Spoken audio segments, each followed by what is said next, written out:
What a privilege it is to be able to gather here in this place as we do week by week and worship our God. That is going to be the central focus of the lesson this morning, worship. But not in a sense perhaps as we've often studied it. What we are going to focus on this morning is preparing ourselves for worship. And no, this is not going to be a lesson on time management. It's not going to be a lesson on how we can get our outfits out the night before and all of these things that we can do to physically prepare for worship, though there is some good things to be gathered from those kinds of lessons and that kind of an understanding to physically prepare for worship. But I want to focus on how we can and should spiritually prepare for worship. Doug and I were having a conversation recently that is going to spur along a series of lessons. This is not technically part of that series of lessons, but I am going to say that this is sort of an introductory lesson to that series, which will come in the next few weeks on Sunday nights. And the basic premise of the conversation that we had that led to this idea is the lack of spiritual understanding for many who claim Christianity, both outside the church and even perhaps for us at times within the church. If you look at Christendom, and I use that term very loosely as a whole, especially among the denominational groups, what you will find is that even in an instance where we are gathered for spiritual things, so many parts of it and things that we focus on are worldly in nature.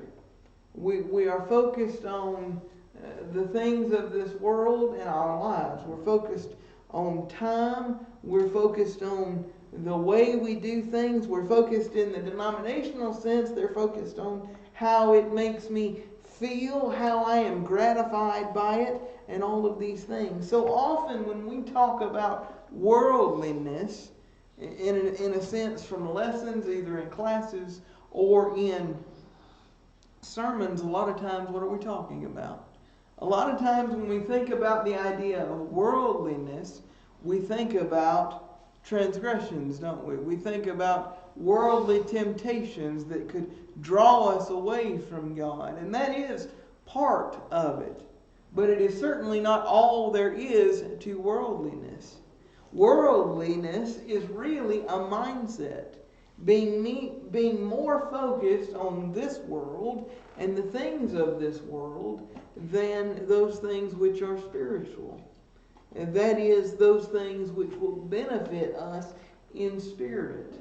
And so through these lessons, as we focus on the spiritual side of Christianity, the thing that really should grow and mature within us the longer we are Christians, the more time we spend with God's holy word. As we study each individual thing throughout the next coming few weeks on Sunday evenings, that's what I want us to focus on, is how can we separate our minds from the worldly cares to focus 100% on what we are doing in our daily walk with Christ and its importance in our lives. And so as an introductory idea of how we're going to approach this study, I thought about the concept of worship and how we can focus upon worship and the spiritual part of worship so that we might better benefit from it. And that our service to God, our worship to Him, for He is our audience, is He not? He is here in our midst as the audience of our worship. It is not necessarily for our benefit, though it is beneficial. And there are parts of our worship that are extremely beneficial and meant to build us up. But again, it cannot build us up. It cannot be pleasing to God. It cannot, as the Lord himself said in John 4 and verse 24, and we will focus on that passage in a little more detail in just a moment, truly be as we often pray, and I'm grateful that we do. I'm thankful that Daniel mentioned it in his prayer just a few moments ago. It cannot truly be in spirit and in truth if we do not focus upon having our minds set right for worship. Because even then, when our minds are not set right, we can be worshiping. We can be going through the motions of worship, and yet our minds be set on worldly things. We can be set on the order of how things go. We can be set on how long the preacher's preaching. We can be set on how many verses of a song we're singing, rather than actually digging into the meaning of that hymn, digging into the theological implications of what we are singing, rather than focusing on the sacrifice of Christ in our partaking of the Lord's Supper. So often our minds can be distracted to a worldly attitude. And as we study these things this morning, I hope that it will encourage us to focus more on the spiritual, especially when we are gathered to do this, and less upon the physical. That text, which I had Daniel read for us this morning, is very important. If you will join me in Psalm 95, though we won't stay there very long. You see, we see very important things within this text. Just two simple verses. Psalm 95, verses 6 and 7. Oh, come, let us worship and bow down. The interesting thing is, in the original language, that statement is almost repeated twice to give emphasis. You see, because that word translated worship, what it means, the Greek translation that would later be used for that same idea, both in the Septuagint and, of course, as worship is discussed as well in the New Testament, is proskuneo. And what it means is to prostrate oneself, to bow oneself down in worship and reverence. So we see the kind of attitude that we are supposed to have when worship is our focus. So in first setting our minds right, in understanding how we ought to strive to be spiritual in the way that we worship and focused on those things, the first thing that we must understand is that worship is totally based in humility and reverence for God. Mankind often sees themselves as what? Higher than they ought. Without God, we would be nothing.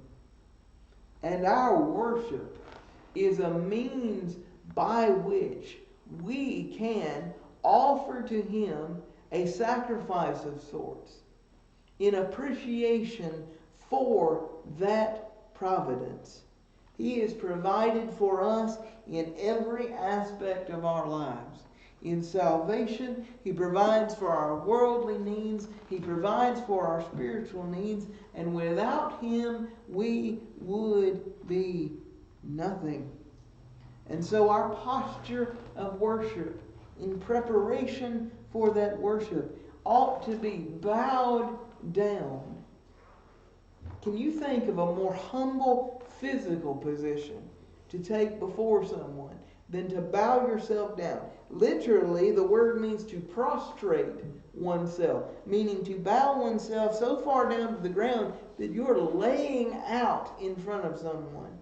You are prostrating yourself before the object of your worship in reverence. Reverence is respect. Think about the respect that we would have for one in a position of high authority. Even in this world, there is a certain manner of decorum which must be shown. There are actions we would take, ways that we would conduct ourselves in the presence of someone like that out of a respectful nature that we would not do in normal everyday conversation. And so in worship, when we come before God, our attitude being that He is the highest source of authority above all on this earth ought to be one of reverence and humility. But yet, so often we are frazzled by the things of the world in our minds when we come to worship, that how often is our focus not even on Him at all? It is simply something we do out of habit, which we will get into in more detail in a few moments. But our posture ought to be that of humility and reverence and respect. Let us kneel down before the Lord. That word is Jehovah. It is God. It is Yahweh, the name of God. Let us kneel down before God, our Maker. The object of our worship is seen. It is God. We are the people of His pasture and the sheep of His hand. You see, we see the attitude that we ought to have in worship. That humility and reverence is what we're striving to. We see the object of our worship, God our Maker. We are His people and the sheep of His hand. Jehovah, God. He is our Maker. And we worship Him. So, as we dig a little more into this idea of our posture for worship spiritually, our attitude for worship, preparing our minds, how do we do that? Again, we pointed to John 4 and verse 24. Go there for just a moment. We know that passage very well. Of course, Jesus' encounter with the woman at Jacob's well. We know this verse very well. We understand the purpose of worship. That in worship, we must worship with the proper attitude, in spirit and in truth. We understand those principles very well. Yes, that shows the motivation for our worship, which is the next step. But what are we missing in this picture? In what context does Jesus say that statement to this woman? Think about it. And Doug, this occurred to me as I was sitting here studying this passage just a few days ago in light of this idea we've been talking about. You see, because we might think that this worldly mindset to Christianity, being focused on the physical things, which so much of the Christian world is, the physical actions that we do, those things, is a new concept. But in worship to God, for the Samaritans, it wasn't. Because what was her question that spurred all of this to begin with? Our fathers say we are to worship in this mountain, but yours say we are to worship in Jerusalem. That question that she posed to the Lord at that moment spurred what? His answer. There is coming a day when man will not worship in a physical place, right? That's the point of what he's saying here. But that he will be worshipped in spirit and in truth. Notice verse 21 beginning, "Woman, believe me, the hour is coming when you will neither on this mountain nor in Jerusalem worship the Father. You worship what you do not know. We know what we worship, for salvation is of the Jews. But the hour is coming, and now is, when the true worshipers will worship the Father in spirit and truth, for the Father is seeking such to worship Him. God is a spirit, and those who worship Him must worship Him in what? Spirit and in truth." What spurred that answer to that question? Again, this woman's worldly-minded question about worship. Which physical place is it? Our forefathers have said this mountain. Yours, the Jews, say the temple in Jerusalem. Where is the place that we worship God? You see, she's focused on the physical. She is missing the point in that moment. Jesus is saying to her, the hour is coming, and now is, when no man will worship, where that physical place is the totality of your religion. It is the totality of your devotion to God. True worshipers will worship in spirit and in truth. You see, that gives more of a motivation to worship, doesn't it? So often we are concerned with the physical things about worship that we lose sight of the purpose. The purpose is to worship God in spirit and in truth. This building is wonderful. But if this building were destroyed by some natural disaster, could we still worship? Yeah. Absolutely. We could worship in the yard out here if need be. Or anywhere else for that matter. As long as we are gathered to worship God properly, with the proper attitude in our minds set for worship in spirit and in truth, by what He has set forth for us to do, and with the proper attitude, the physical doesn't matter. But how many people in the religious world today are caught up in the physical things? Look, what a beautiful building we have. You go to these denominational places, what do they do sometimes? And I visited some of these places just to see at times. They'll take you on a tour of the facilities, won't they? Look at all that we have. Look at all that we are able to do with all that we've built. Is that the purpose of worship? No. Purpose is in spirit and in truth, in humility and reverence to the one who made us and sustains us. Can we get caught in that trap too? I remember one of my professors saying several years ago about being in Memphis in the 70s. And there was a congregation who spent at that time $6 million in building a piece of property. They built a building that was worth $6 million in the 70s now, so you can imagine with inflation how much that building would be worth now.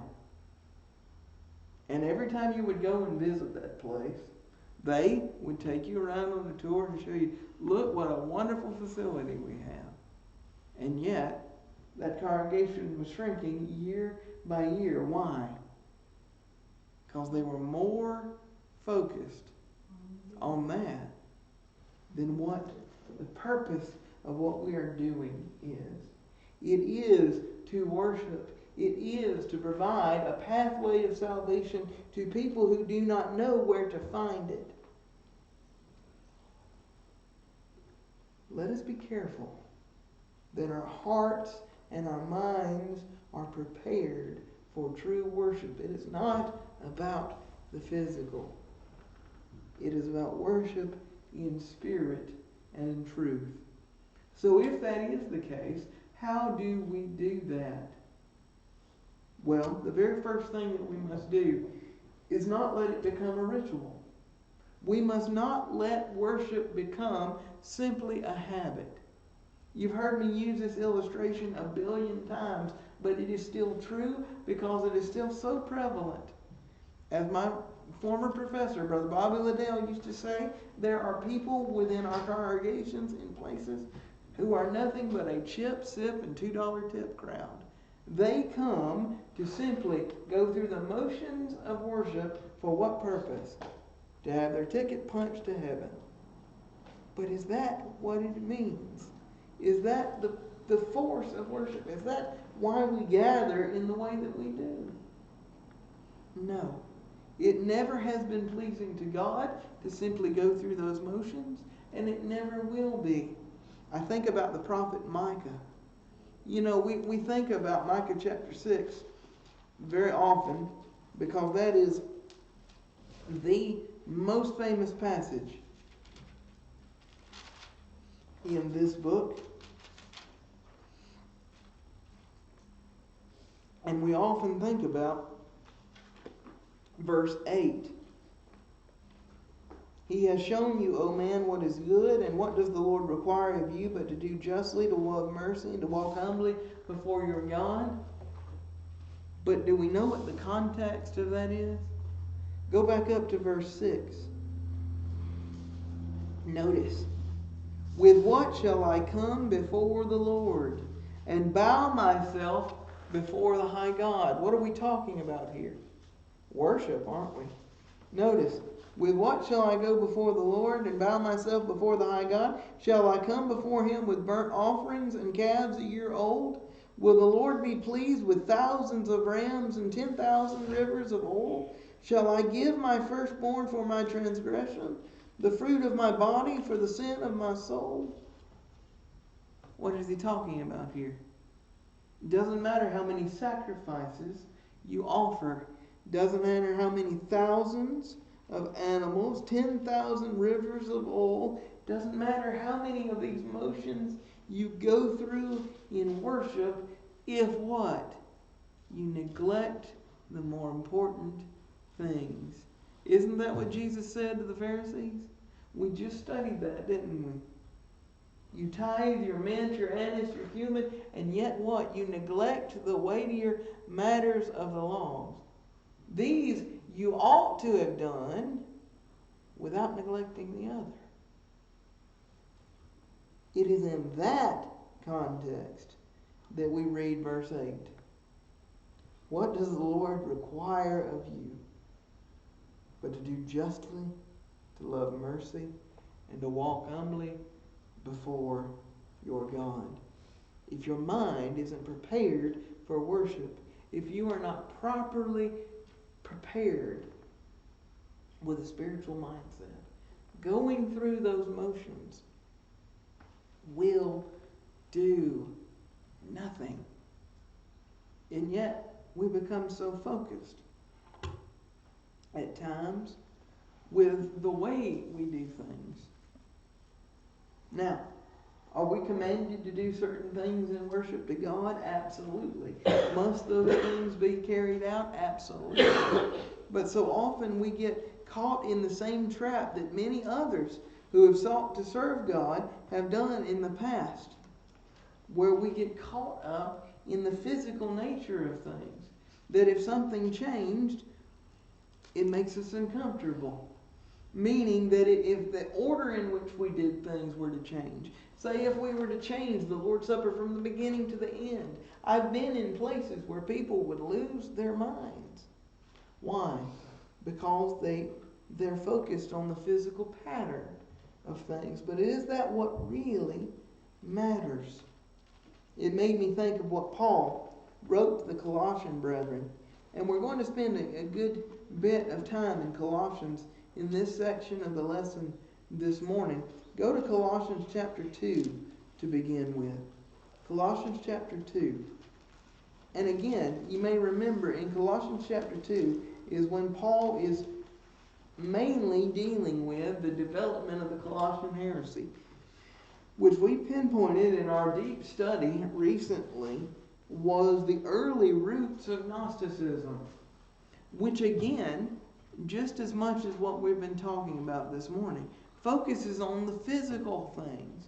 Gnosticism is a very physical religious idea, and it infiltrated the church, where it became very focused on the physical actions you did or didn't do, and all of that. Very similar to Judaism that way. Again, Gnosticism took parts of Judaism, parts of paganism, parts of Eastern mystic religions, combined them all together, and created this ideology of secret knowledge.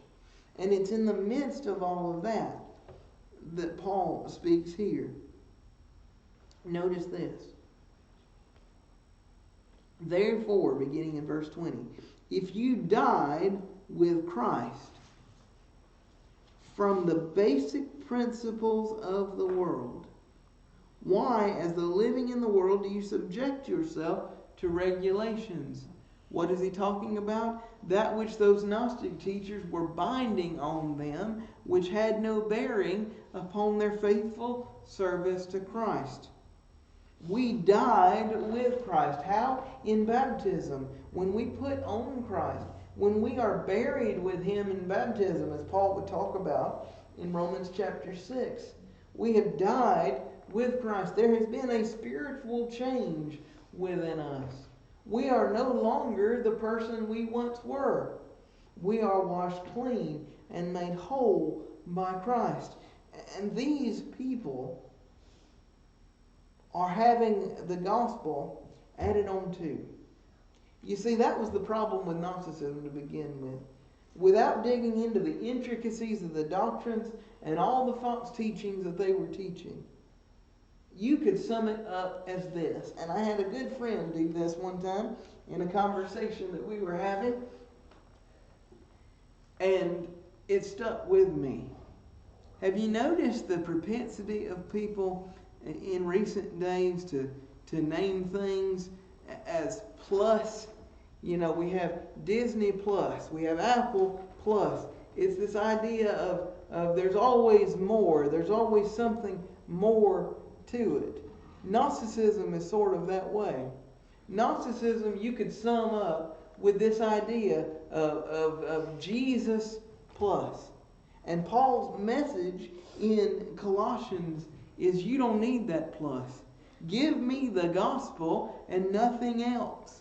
And so in answer to that, he is saying this. Therefore, if you died with Christ, which every Christian reading this or hearing it read in those assemblies would understand, that's me.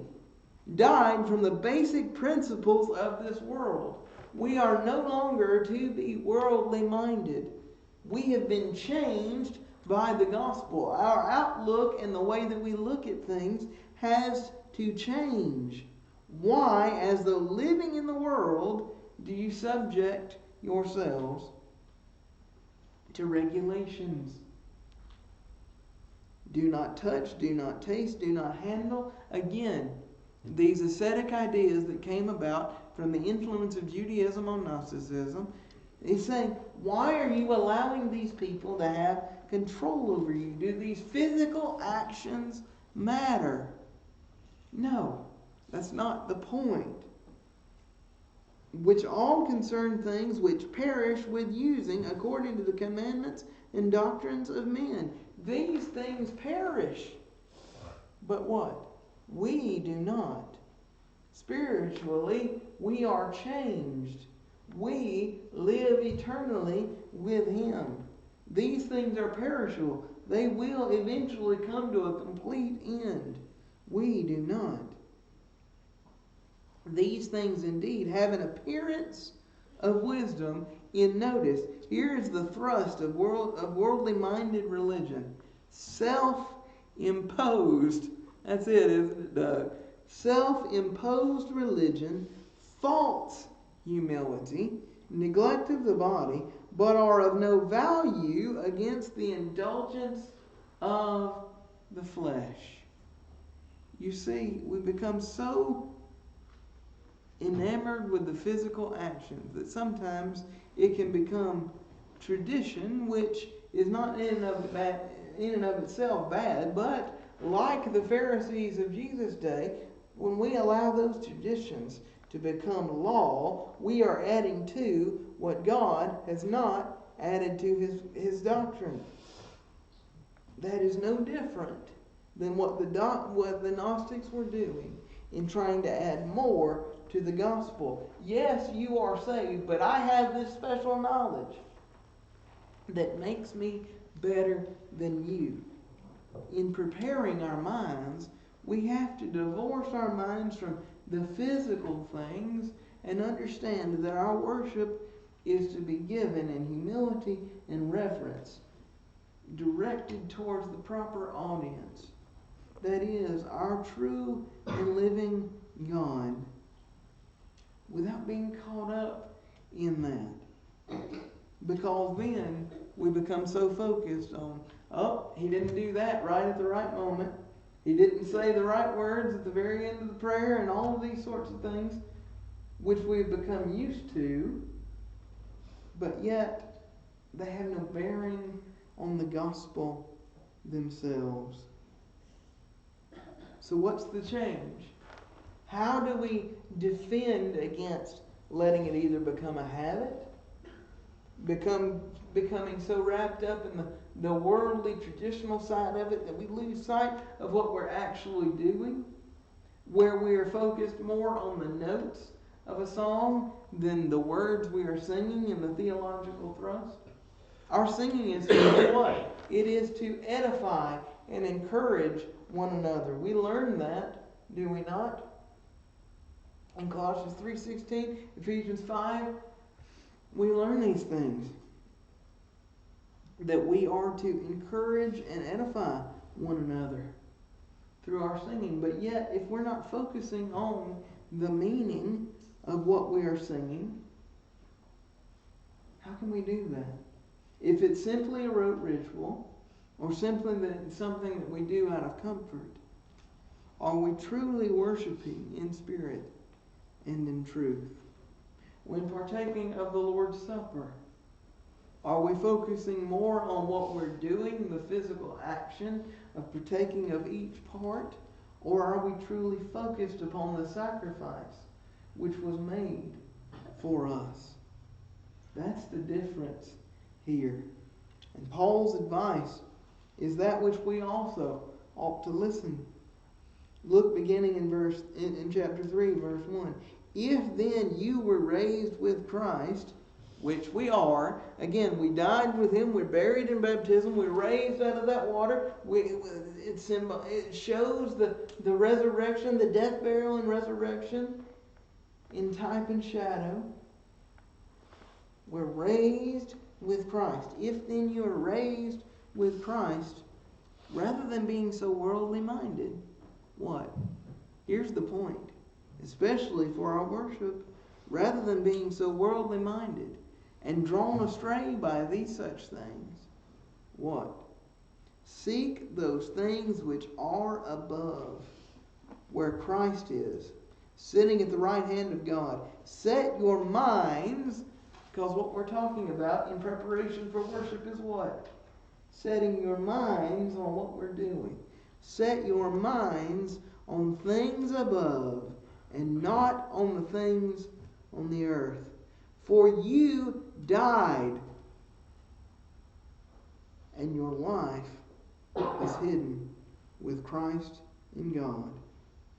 When Christ, who is our life, appears, then you also will appear with Him in glory. That worldly side of us truly died. When we put on Christ in baptism, we change. And so when we come and gather together to worship, let's put those things out of our mind. Focus on things which are above, not upon the things which are on this earth.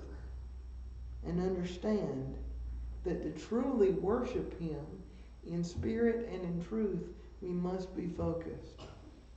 Now, does that mean that we're going to be absolutely sinlessly perfect? We're never going to get distracted. We're never going to find something funny and get tickled and giggle. Absolutely not. It's going to happen to the best of us because things happen sometimes. We are human and they make us laugh and they draw our attention for the moment. But what must we try to do? Focus. Bring it back to the central point of worship, which is what? We are blessed to gather together as God's children upon every first day of the week, and we are able to come before His very presence and worship Him, offer our worship to Him, to kiss toward in reverence towards Him for all that He has done for us. So much of what the world sees, and even at times, as our culture can affect us, what some even among us can see, is focused on worldly things. The way things look, the way things they seem to others, and all of that, to the point where our worship is distracted. And if we're going to worship in spirit and in truth, we cannot do that. He has called us to a higher calling. We are a chosen generation, a holy priesthood. His call to us is the same as it has always been to His covenant people. Be ye holy as I am holy. And part of the way that we do that is developing this mindset to set our minds on things above and not on the things of this earth, especially when we gather to worship, so that it might be given to Him properly, in spirit and in truth, done in accordance with His plan, done in accordance with the pattern He left with His children, but done with a proper mindset and a proper attitude. You see, there's much more to preparing for worship than setting out our clothes, shining our shoes, and getting ready for the physical coming to worship. If we haven't had that kind of focus that we ought, I would encourage us to take a closer look at it, to strive every day to be a little bit better, and to grow in understanding of the spiritual importance of worship and properly setting our minds so that we might be pleasing to Him. Perhaps in some other ways, as a child of God, you've been unpleasing to the Lord. Something or someone or some action has drawn you away from faithfulness to Him. Won't you return before it's everlastingly too late? He provides a way for us to, as Dave put it so eloquently last week, reconnect in that bond of fellowship with Him through that blood which was shed once for all. 1 John 1, 7 through 9. Won't you do that? Or perhaps if you've yet to enter into that fellowship, won't you make that choice today to put on Christ in baptism, having believed that Christ is who He said He was, Mark 16 and verse 16. And upon that belief, being willing to change your life, repenting of things which you have done in the past, confessing your belief in Christ before men on a daily basis, not just once as some sort of ritual. No, it is an everyday thing. Yes, we confess our belief before baptism, but we continue to confess our belief in our actions every single day of our Christian lives. And upon that good confession, being baptized, buried with Him in baptism, to rise in newness of life, with a renewed mind to set your mind on things above, and not on the things of this earth.